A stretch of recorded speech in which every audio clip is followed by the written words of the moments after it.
नमस्कार, टॉप 9 में आपका स्वागत है। आपके साथ मैं हूं गौरव अग्रवाल और सबसे पहले बात करते हैं यमन पर हमले की। इजरायल ने यमन में हूती के किस किस ठिकाने पर की बमबारी, हूती ने कहां किया पलटवार।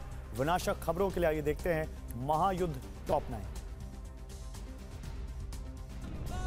टेल अवीव पर हूती के हमलों का इजरायल ने बदला ले लिया है। इजरायली सेना ने यमन में विध्वंसक प्रहार किया है। हूती कब्जे वाले हुदैदा पोर्ट पर आईडीएफ ने भारी बमबारी की है। इस अटैक में 6 लोगों की मौत हो गई है, जबकि 80 से ज्यादा घायल हो गए हैं। इजरायली सेना ने हूती के इलाके हुदैदा के ऑयल डिपो पर विध्वंसक बमबारी की। आईडीएफ एयर स्ट्राइक से ऑयल डिपो में भीषण आग लग गई। आग की आसमानी लपटों से पूरे शहर में दहशत है। इस हमले में हुदैदा पोर्ट को भी भारी नुकसान पहुंचा है। इजरायल के कई फाइटर जेट्स ने एक साथ यमन के कई इलाकों पर बमबारी की। F-15 फाइटर जेट से हूती के ठिकानों पर बारूदी बारिश की गई। यमन को दहलाने के लिए आईडीएफ ने F-15 के अलावा F-35 और F-16 से भी हमला बोला। जिस समय इजरायली सेना यमन पर हमला कर रही थी, उस दौरान पीएम नेतन्याहू भी वॉर रूम में मौजूद थे। बंकर में टीम के साथ नेतन्याहू हूती पर हमले की लाइव तस्वीर देख रहे थे। उनके साथ आईडीएफ चीफ हर्जी हलेवी भी मौजूद थे। हूती और इजरायल के बीच बारूदी जंग तेज होती जा रही है। यमन पर इजरायली हमले का हूती ने जवाब देना शुरू कर दिया है। उत्तरी इजरायल के किबुत्ज इलाके में हूती विद्रोहियों ने ड्रोन से प्रहार किया। हूती के हमले से ऑयल डिपो के नजदीक भीषण आग लग गई। बदले की आग में झुलस रहे हूती विद्रोहियों ने इजरायल पर बैलिस्टिक मिसाइल से प्रहार किया। इजरायल का दावा है कि उसके एरो 3 डिफेंस सिस्टम ने हूती मिसाइल को मार गिराया। इजरायली एयर स्पेस में आने से पहले ही हूती मिसाइल को इंटरसेप्ट किया गया।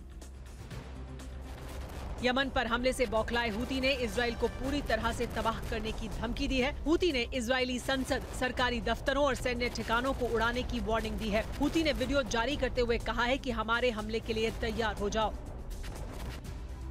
हूती पर हमले के बाद से इजरायल में एयर रेड अलर्ट है। इजरायली वायुसेना हर हमले का जवाब देने के लिए तैयार है। इजरायल के हर बड़े शहर में डिफेंस सिस्टम को एक्टिव कर दिया गया है, ताकि हूती के हर हमले को नाकाम किया जा सके। यमन पर हमले के बाद हूती लगातार इजरायली इलाकों पर ड्रोन से वार कर रहा है, लेकिन आईडीएफ हर हमले को नाकाम करने में जुटी है। इजरायल की ओर से आ रहे हूती ड्रोन को तबाह कर दिया गया। यूएस सेंट्रल कमांड ने हूती सुसाइड ड्रोन को मार गिराया। तो क्या हूती को एंटी शिप मिसाइल दे सकता है रूस? लेबनान में मौजूद हिजबुल्लाह के कितने ठिकाने हुए तबाह? गाजा में आईडीएफ ने कहां बरपाया कहर? विध्वंसक खबरों के लिए देखते हैं global tension top 9। Middle east में जंगी हालात के बीच रूस हूती को एडवांस एंटीशिप मिसाइल देने पर विचार कर रहा है।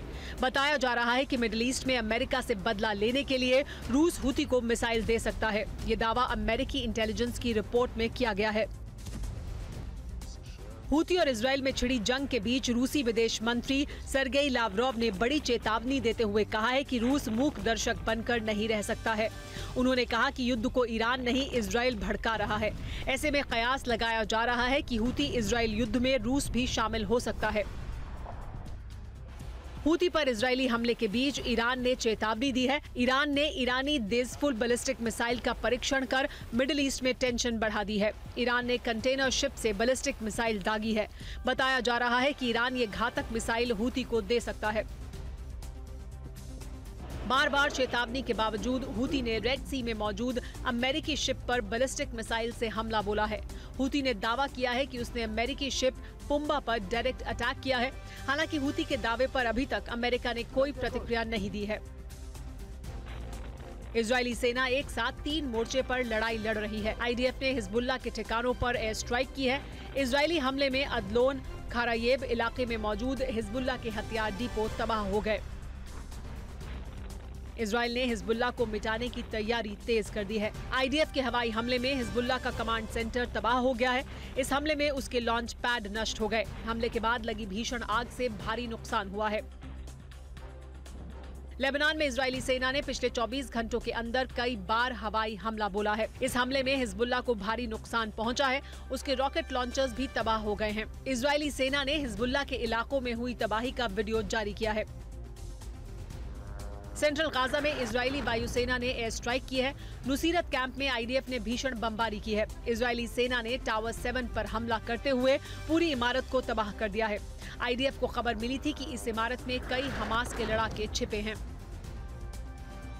गाजा में बारूदी गदर जारी है। आईडीएफ ने हमास के ठिकानों पर जमीन और आसमान से हमले किए हैं। इजरायल ने गाजा में हमास बेस पर प्रहार करते हुए भारी नुकसान पहुंचाया है। बारूदी हमले में हमास के कई लड़ाके मारे गए हैं।